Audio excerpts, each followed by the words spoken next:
Hey guys, and welcome to another story time. So real quick, you're a liar, you're a cheater, you're a backstabber, you're demonic, and you're manipulative. No, That's I'm not. You're guilty until proven innocent in the court of Scott. And you guys are the jury. So before we get into how you cheated on me, I didn't cheat on trash. Before we get into that, just letting you know, it's a story time. It's something that happened in our past. This is all true, just like our previous video. If you were to watch the whole video, thank you for those that did, you would understand that it's just a story time. Yeah, and it was not a prank. It was not a prank. This isn't a prank, and not all our videos are pranks. But guys, so before I get into of how manipulative of a woman you are, thank you to those that joined our anxiety podcast on Zoom today. You're absolutely amazing, you're wonderful, and I loved hearing all your stories. I hope we can continue to grow and you can continue to be there. And wait, before we find the gender of the baby next month, yeah, and we're about to hit 200K. I'm so excited for the gender. So let me get into the story. Make sure but before we get into the story, make sure you grab your snacks.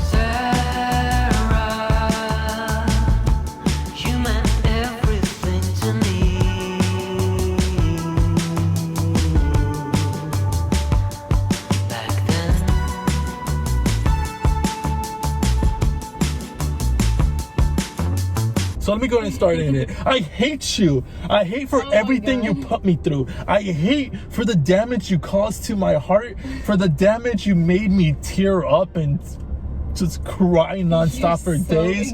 Okay, so you and I started talking on Tinder, right? Amazing first conversations we ever had. During that time, you said you had to go pick up you said you had to go to San Antonio, right? You never really told me why, right? But later I said on, I was gonna go pick up a friend. Oh, true. Later on, I found out that was your ex-boyfriend that you went to go pick up. Okay, but we just started dating, right? So technically, it doesn't really matter, right? So, well, we didn't start dating. It will be your turn eventually. So, as we continued talking, we finally met up in person. You were amazingly stunning, beautiful like always, right? We had the time. We could relate to the smallest thing ever. The way we grew up, the way we grew up with a lot, and then we lost everything, and our morals, like we're amazing together, right? Because we complement each other so well.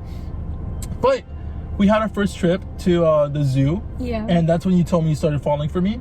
Even though it was barely like 2 weeks into the first times we started talking, which was kind of soon, right? But no, I started falling for who you were. I thought you were, you're the type of girl that falls real quick for someone, and I'm a type of guy that's, that girls fall for. So, oh my god. So, eventually, right? The more we talked, right, you started putting out some really weird body language. So like the one time you went to the Comic-Con and I said who you're going with, right? And then like you hesitated to answer, and then eventually you told me you were going with your ex.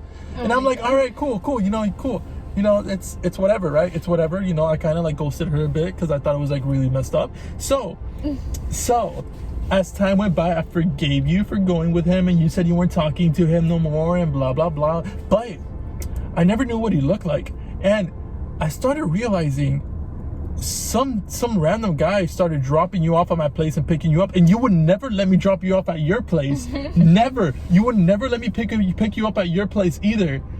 And I never got to meet your parents. So one time I met them was like super awkward, but everything just didn't make sense. So I started getting very suspicious about you, and your stories weren't adding up either. Oh, a friend is dropping me off. Oh, my sister's boyfriend is dropping. Nothing seemed to add up. So what does any curious guy do, right? I went into her phone.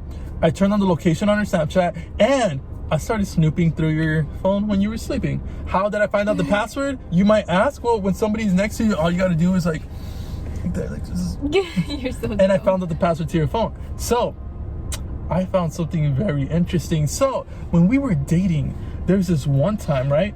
You went to the aquarium, and in that aquarium you got me a little, what was it, like a little postcard saying something like I love your abs or something like that. I don't know. Now I'm fat, right? But before I had abs, and I thought it was super cute, right?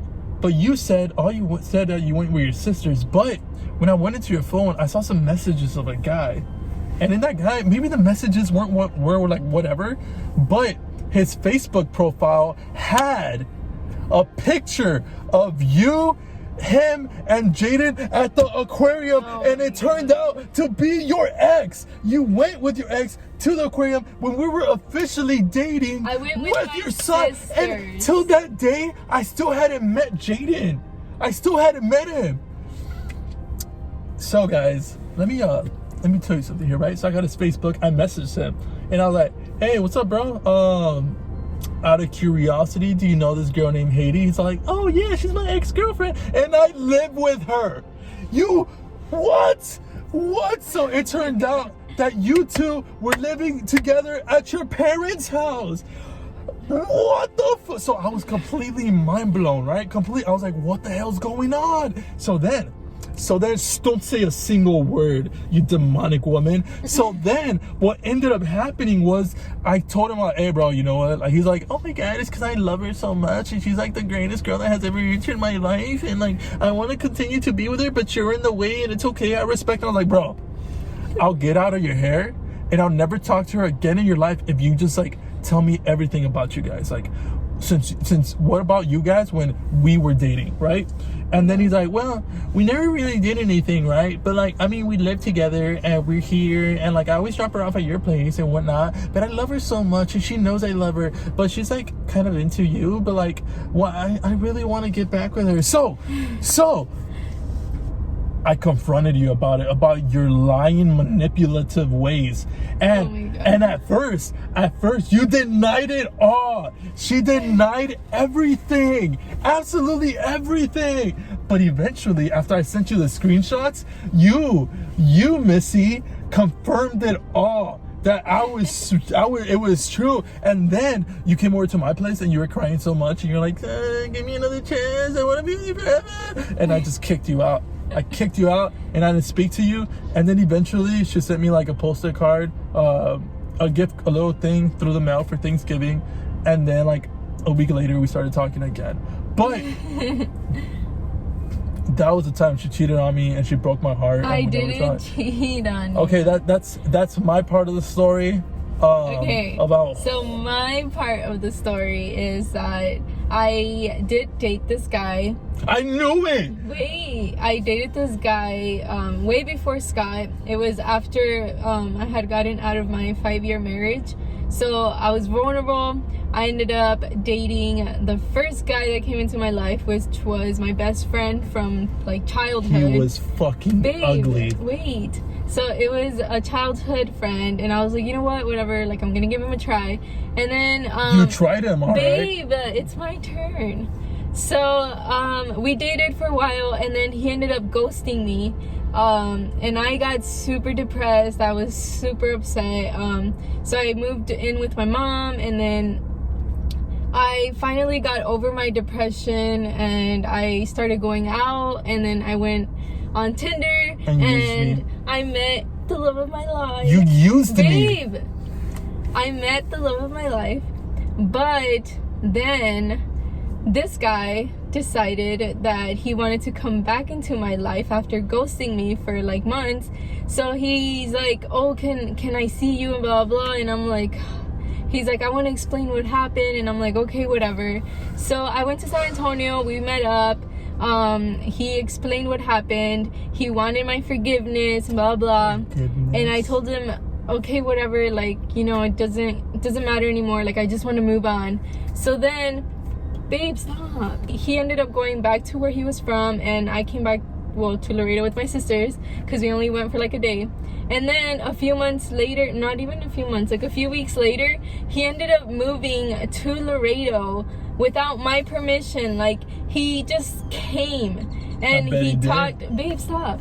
And he went to my parents and told them that, like, he was literally like begging them, crying, that he needed a place to stay because he had no money to go back to where he was from, and he wanted to stay here with us while he built up money to leave. Girl, you're getting too into it. Come on, just wait. They're gonna agree with me. So then So then he ended up staying at my parents' house, and I was super upset about it because I didn't want him there, and I still wanted to keep talking to Scott. So then he was like, you know what, I get that I messed up, that I ghosted you and blah blah, but I just want you to be happy. So if you're happy with Scott, then I'll take you to go see him, and I'll drop you off and pick you up or whatever. And I was like, okay, fine, like In we return, can still can be you friends. kiss me and hold my hand? No. And I was like, okay, fine, we can still be friends. So we stayed friends, but he was still living there. But then at the same time, he still was really obsessed with me and wanted to be with me. And I kept telling him, no, like, I'm over you. Like, I want to be with Scott. Like, I really love Scott, and I want to, like, pursue something with him, not with you. And I'm like, you just need to leave. And he didn't want to leave. And then there was a weekend that we went to the aquarium with my sisters, and then he ended up coming along because my sisters invited him, and he came along, and I was like, ugh. So anyways, but you're taking pictures with him and smiling? Oh my god, stop. And then we came back to Laredo, and things just got worse and worse because he was just into my business so much, and he wouldn't back off. So I told him, I'm like, either you leave or I'm calling the police. And then he's like, okay, fine. And then he literally like got his stuff and he left the next day, and I was so relieved. But it didn't end there. He was still trying to break you and I up, because after he left, Scott and I were pretty okay. But then he was still trying to break us up. He was still sending you messages, saying things. The truth. And calling you. The truth. No, he was saying things that were like, nada que ver. He said the truth about everything. No, honey, he was telling you things that weren't even true. And so then I was like, what the heck? Just stop. So then he literally finally stopped, and yeah. That's where it ended. But nothing happened like between him and I, because we were broken up. He just ended up coming down here to try to get me back, but I had already moved on with Scott. Guys. And I didn't tell Scott that he was living with me because I didn't want Scott to like think that I was doing something wrong, because I wasn't, and he did think I was doing something wrong. Okay, so wrap it up. You took too long trying to defend. 7 You minutes. took long trying to defend yourself when we all know you're a liar, you're a cheater, you're manipulative. And right now, guys, you're the jury. Drop down right now. Oh my god. Drop down right now. Is that considered cheating? Not if you have that considered an cheating? obsessed stalker ex-boyfriend. But real talk though, I ended up forgiving her, and we've been good. She changed who she was. She stopped lying, and ever since then she hasn't told a single lie, which you know, I don't have anything to lie about. which is something, you know, like I absolutely adore about her.